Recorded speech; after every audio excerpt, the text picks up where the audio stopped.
Okay, so why don't you go? You want to go over what you originally came, or you got some answers already? Well, I've seen what I young did man, there. yeah. Okay. But I haven't been able to. I haven't been able to do it myself.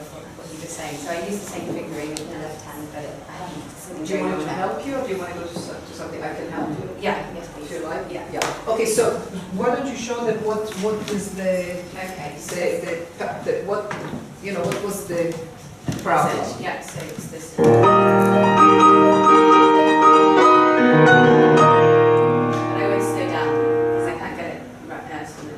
You can't get it fast enough because what is happening, come, just stand here for 1 second. What is happening here is what you did, and that's I think what I said, you know, if you have 4 notes going right to the chord, and it's very stretchy. So what I did, I think if you find that you're doing, you know, all the movements and everything, and it feels good, do it. You know, I chose something like that because you know I know how to do it and I teach it like that. So I took, instead of 1, 3, 5, I took 1, 3, 5, 1 group. But you see my staccato takes me right here, and this is another group. You know, the 5 to the 5 and the rotation, as you see, is very quick. You want to try it? Yeah. And you're going to do it in a way that will not sound musical at the beginning. Yeah. This sends you. This is legato. This is the staccato. And this sends you to here, and you get a long sound, but it's a staccato to get you to here. So this is the thing, that there's a lot of staccato in what needs to be heard in the end as legato. And as I keep saying, there's sound, there's shaping, there's pedaling, the other means, so we don't stretch and actually move quickly. So what you need to know is this: when the arm goes down to here, not to go far this way, you want to be somewhere in between, and then you can think your distance is 5 to 5. Yeah, that's the 2 closest notes. But wait, that was a little bit not. It really has to be a quick one, a quick staccato. So make sure if you do it slower, it's going to be slower. You know, the question is, what is the fastest way to get from point A to point B? In this time, you know, it's a staccato. You play the note first. You know, there's always that. It's not just an up. The key goes down before it goes up. You go down, send you to here, and then that's the next group. Okay. Try. Yeah. Right, and then a single rotation from the 5. Right, but a quick one. Right. If you do a slow rotation, it's going to get you there slow, and also you're using the whole sense of gravity, because it has to be like that. You know, you don't stop in the air to go down. It's very awkward. It's time-consuming. It's not going to get you around. So the motions of the rotation also have to be timed, where they end up, we're using gravity all the time in playing. That's the whole sense of freedom, timing of motions. The freedom to come down is what I would say is a slightly slowed down gravity. It's still coming. If we just go like that, we get that kind of sound. But so it has to be within the free going down, and there is that control of the key. So it's all within that going. This is why the freedom is so essential. Okay. Okay. So that's that explains it more, right? Yes, and just the position of the form. So exactly. You went too far this way. Yeah. So you just say, where am I when I start here? Yeah. Yeah. That's always a good way to test, when I'm going from here to here. Yeah. Yeah. Can I try one? Absolutely. Yeah. But I don't see the rotation coming back. It's going to be a slower leap without it. Yeah. So I'll go a little bit slower. Is that okay? Absolutely. You can go slower and move fast. Yeah. Right. Just go really to the left. Sorry, here. Really turn to the left. Right. But let it get you there quicker. Right. Yeah. Okay. Do it again. Yeah. Right. How's that? And then check when you do the chord if your height is right. Not of the body. Like this. Yeah. In other words, because when the hand opens happens automatically. The form is free. It gets a little bit higher. Do that. Just do no, just the chord. Yeah. Where do you feel? Where do you feel that you're solid? Yeah. In other words, the form has to feel that it's supporting the fingers.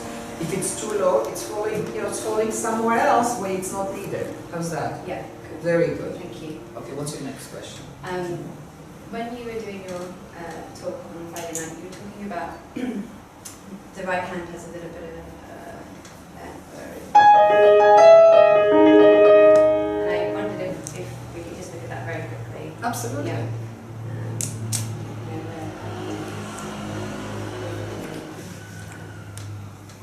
It must be at the beginning somewhere. Oh, here. Right.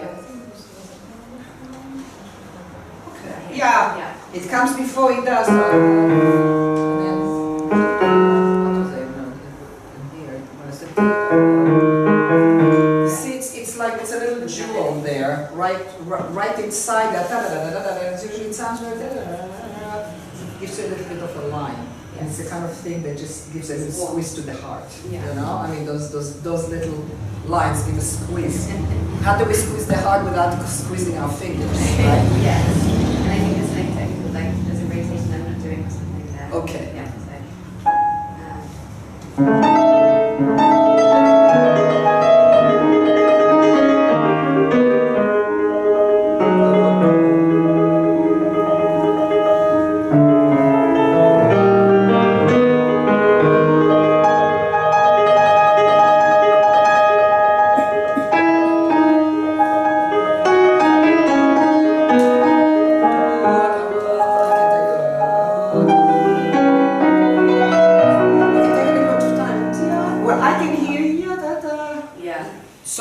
Open your ears and see if you're hearing it. Don't assume it's heard unless you're hearing it. Yeah. Needs time. And a little expression, expressing that, you know, with more expressing sound. A little bit more from the form.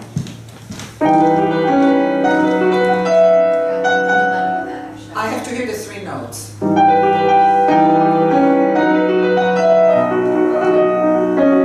So, you know something? But the way I look at music is usually, let me just try something. It doesn't come from nowhere, right? So I would give a little bit of that. I personally would be a little bit lighter in the right hand, you know? And again, it's creating the balance, you know? To hear that. To hear the chromatic expressing a little more. Sometimes you can have a group of notes, and everything has to be expressed, but there are particular notes that have to be expressed, which gives it immediately another sense of the expression in the music. But I definitely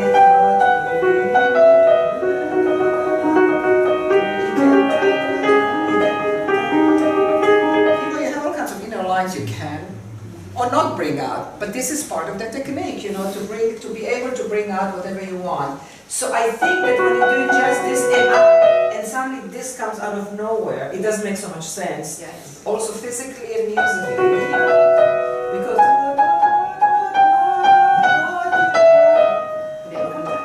put it in context, exactly. So this is something you can do now, you can work with. But music, whether, you know, lines coming, you know, from underneath, up and all of that, everything is connected, everything is related, you know, and to find those relationships. Okay. Very good, absolutely. Yeah. Can you get it a little bit lighter? So remember we talked about how to get softer sound without holding up. You know, it's a little bit closer to the keys. Okay. Yeah. But the form still. How's that? It should feel as solid as we play loud. Yeah. And then more here.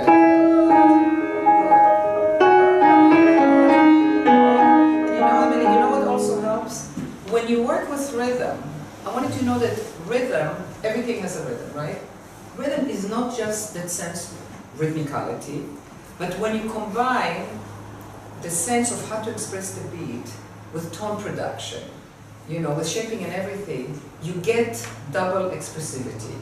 So if you go to the main beat and just express them a little bit more, it makes a big difference. You're doing it like a little bit, but when it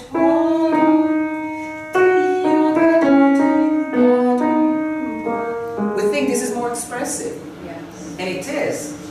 But like the technique, when you take everything and it becomes, you know, one entity, it's the same with music. It's combined, you know, the physicality of musical expression is combined of things. And when they're all put together, you can't tell that it's this or this or this, but I can tell you that when I worked on that, because it was one of the most interesting things that I could find, it comes always in our work, why aren't people doing it? When you tell them to do it and they're trying to do it and still there's no result, you know. So that's when I delved into the elements, and to my surprise, because I work so much with tone and everything, adding the rhythm on the main notes, the other things that you add, you know, the syncopation and all of that, but created a greater expressivity, which is why I called it, you know. I ended up with the word expression, you know. And you have to deal with this. Yeah. I'll try a little bit.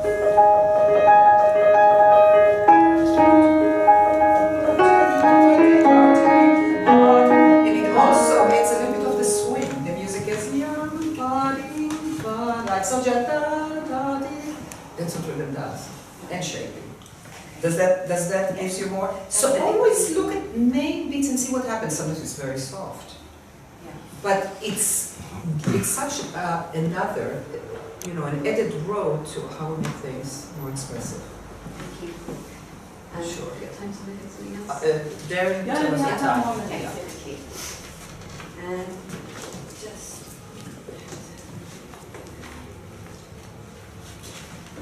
Tell them what you're looking at. it's the Golandsky Beethoven Sonata, and it's just a couple of bars I'm not that great at octaves and leaps, so You're not so good in octaves and leaps. yeah, Okay. yeah, so just a bit. Okay. But 1 second, where are the leaps here? You're talking about 1 to 4. Oh, in the right hand. Okay. Yeah, Okay. sorry. So are you talking everything, or are you talking when you have the octave leap? Yeah, the octave leaps. Okay. In particular. Okay, so you learned a little bit of rotation, right? A little bit, yeah. And I've been talking today also about looking what's the closest note between, what's the closest note? 5 to 1. Yeah. Can you just do that, you know, the octave down here and just, right, but instead of going like that, which is okay, can you just put a bit of the rotation there? It will be much quicker. It would be this way. Okay, so there's still no rotation. Let me explain. Okay, Yeah. thank you. The rotation, it's a bit, not really complicated, but a little bit complicated. When we talk about intervals and chords, you will not see, but the rotation is in this direction. To the left, but it comes down. Why? There's always a why, because if you go to the right, you know, that's when you don't get, the arm doesn't fall equally behind all the played notes of the interval or the chord. So, you know, you can come straight down, but when you go, if you have rotation in everything, you can't see it, but it's a double rotation. It's to the left, right to left, right to left, right to left. With staccato, what happens? We're playing, and the release is back to the right. Okay. In other words, I play like this, and I play like that, right? So, now when you do this, you're doing this. Yeah. This, I would say, is the longest way to go. If I go like this, and I go like that, I'm making it, I'm making it very obvious. It's much closer, and it's much faster. Okay. Why? It's just the way the body works. It's the law of nature. This is just faster, and when you're thinking, what's your closest, you don't know. So just feel to the left, you release it to the right to fall back to the left. Yeah, and when you're doing all of both, whether you feel it now or not, at least go very directly. Go very directly from one to the other. Don't waste time. When you have a repeated octave or repeated interval or chord, you just write the key up and down. That's all. Go a little bit forward, then it's a little bit more, and this is even more. This is what the way already becomes the shape. we play it in a slightly different, it also is more expressive. But in quick playing, we don't, if you play the same spot, we get tired. There's the Earl Koenig, you know? It's the same idea. So why don't you take just that octave? Okay, you can do it even not staccato, like here, from the E here. Yeah. Right, and then turn, and get here, but turn for the forearm. Yeah. Right. Do it again. Right, now instead of going up in the air, go across. Even more across. Yeah, key to key. Yeah, just, you know what, something, get there before you play, so you really feel where you have to go. Get there. That's right, that's where you're going. Yeah. Do it again. Good. How does that feel? Better. But really get it. Do you feel a bit of the turning? A little bit, yeah. Yeah. Right. Now do it just across it like you did before. It's a lot more distance, right? Yeah. Yeah. Yeah. Right. So rotation, just that's how it works. You know, it's a quick motion that is combined with the lateral, with the what we call walking hand and arm. And they're all double rotations. They're all double rotations. Yeah. But they have to just make sure double rotation still, it comes from the side, you know, a little bit, but it lands straight down, whether it's a single note or an interval. Okay. Much better. Okay, great, thank you. Much better. Yeah. What else? Just, well, I think we need music for, someone else did the tremolo. Yes, the broken octave. Yeah. Tremolo, yes. And I've just never been able to do that bit sonata without getting very tired. It's the same. You hear what she says, tell them. I always get lots of fatigue in that first page of that faster section and said fatigue. So. Yeah. And it's probably, yesterday you were saying something about moving the body here, wasn't it? Yeah. To support. That's absolutely it. It has to be there so that the arms are connected to the body, right? Yeah. They don't do very well, right? I mean, we forget it sometimes. So when you were like that, the arms, the muscles are holding themselves, right? And we get fatigued. We don't have to go to the piano to test it. Yeah. You just go like that, and after a while, this is holding itself. It's already very fatigued. So we move the torso. This is where the computer, I was saying, it's a very small keyboard when we were working yesterday.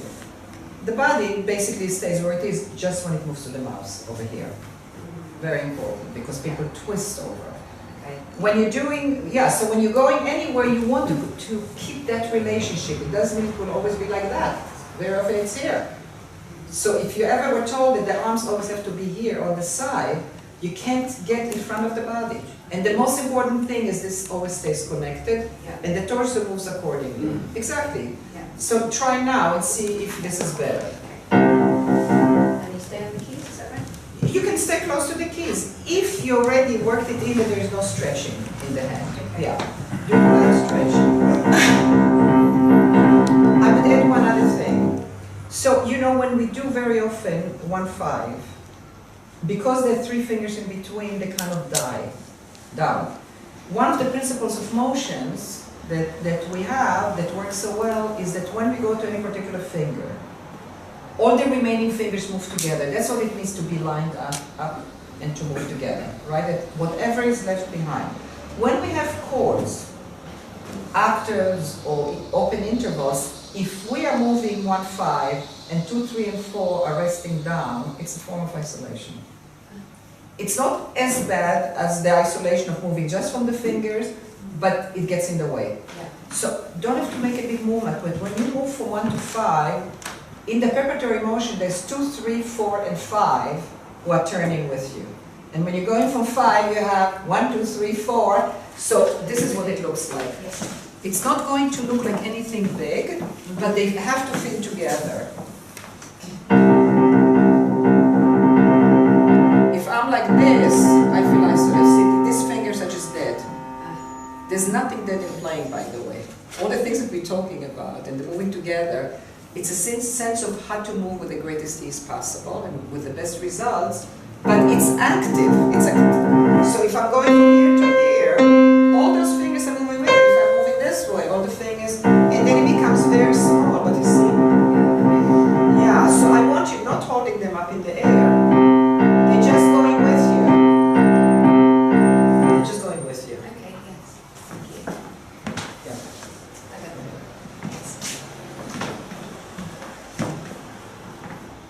slowly press. Right, how's that? And the fingers really feel right and left, they don't feel up and down. Good. Right. Just a sense of them moving together, how's that? And then you can get closer and smaller. And then give it a beat, grouping. Okay, I'm hearing 5, I don't hear 1. So that tells me that you don't really get to the 1. So yeah, grouping is in grouping 4 at a time. You know, in greater speed, probably 8. But you can do 4, but wait. The music is written. You know something? A teacher has to look and a teacher has to listen. When I don't hear a note, I look. Because first of all, the music, you're supposed to play that note, whether it's pianissimo to fortissimo. Second of all, physically, it's going to have a negative consequence. Because the forearm, if it's not getting over to the 1, that doesn't mean that if you want to bring out, let's say, the 5, and I think that's the misconception.